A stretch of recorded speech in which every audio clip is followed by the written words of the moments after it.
ಬೀದರ್ ಜಿಲ್ಲೆಯ ಬಸವಕಲ್ಯಾಣ ನಗರದಲ್ಲಿ ನಡೆದ ಶ್ರೀ ಬಸವೇಶ್ವರ ಜಾತ್ರಾ ರಥೋತ್ಸವದ ವೇಳೆ ಸಂಭವಿಸಿದ ಅವಘಡದಲ್ಲಿ ವ್ಯಕ್ತಿಯೊಬ್ಬರ ಎರಡೂ ಕಾಲುಗಳು ರಥದ ಚಕ್ರಕ್ಕೆ ಸಿಲುಕಿ ಕತ್ತರಿಸಿರುವ ಘಟನೆ ನಡೆದಿದೆ.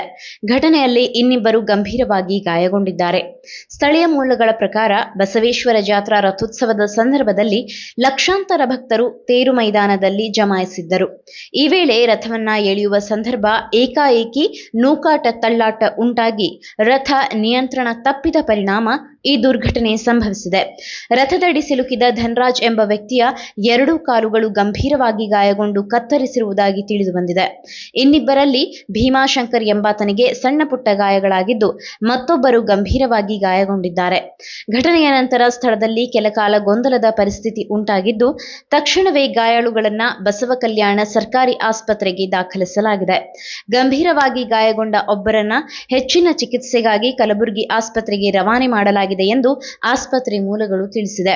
ಈ ಘಟನೆ ಜಾತ್ರಾ ಸಂದರ್ಭದಲ್ಲಿ ಜನಸಂದಣಿ ನಿರ್ವಹಣೆ ಮತ್ತು ಸುರಕ್ಷತಾ ಕ್ರಮಗಳ ಕುರಿತು ಮತ್ತೆ ಪ್ರಶ್ನೆಗಳನ್ನು ಏಳುತ್ತಿದೆ. ಪೊಲೀಸರು ಪ್ರಕರಣ ದಾಖಲಿಸಿಕೊಂಡಿದ್ದು ಘಟನೆ ಹೇಗೆ ಸಂಭವಿಸಿತು ಎಂಬ ಬಗ್ಗೆ ತನಿಖೆ ಮುಂದುವರೆದಿದೆ.